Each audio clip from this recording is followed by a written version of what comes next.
Any questions of the bill sponsor? Senator Woodard, you have the floor.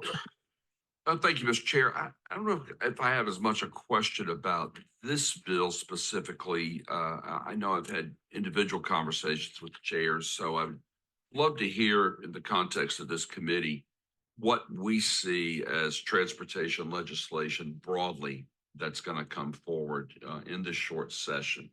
And my concern, and this will not be a surprise to the three chairs, is the pedestrian and bike language that had been in the House version, original House version that's gone, that some of us have advocated for and will continue to advocate for. Where's the, and I understand there's a rationale that you all have developed. So I guess I'd love to hear from Senator Lazar, maybe since you seem to have the podium. What is the strategy the chairs have for us to consider other transportation legislation in the short session, and where are the opportunities for us to have a conversation around bike ped and maybe some of the other transportation issues that have been raised by our constituents? Senator Lazar. Thank you, Mr. Chair. Thank you, Senator Woodard. As we indicated earlier, we wanted to get a bill out, a transportation DOT agency bill out right out of the gate. And we've been working on those provisions for several months because we knew how important some of these provisions were, because we weren't able to complete it in the last session. So what you have here today are basically those very important provisions that are time sensitive that we wanted to get out.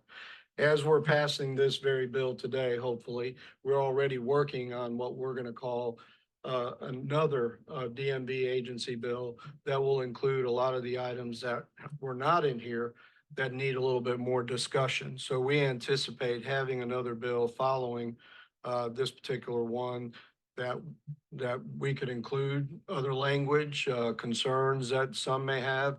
As you know, as part of the budget, we have parameters on what we can actually include in the budget as provisions. So based on what the needs are, what the requests are, we can entertain those as we start doing our work for that, what we're going to call a second bill. Anyone on the public wishes to speak on the bill? I see a hand up. Step forward, please. State your name and who you with. Greetings. My name is Terry Laird. I'm here to speak to House Bill 198 and the provisions for active transportation that were removed. We've been working hard with constituents across the state, quasi-judicial organizations such as the Child Fatality Task Force, MPOs and RPOs, planning organizations, and local municipalities to restore the opportunity for active transportation to be considered for funding for the state match and NCDOT's STI process. It's an important part of our work. We see pedestrians killed almost every day in North Carolina. Each of you represent your Senate districts, but you also represent NCDOT division districts. Some of you represent 2. That could be up to 16 counties in North Carolina. And we want to make sure that you recognize the impact to your districts, to the NCDOT divisions that you represent, and understanding the power that this language had coming from NCDOT and this DOT legislative changes bill this year.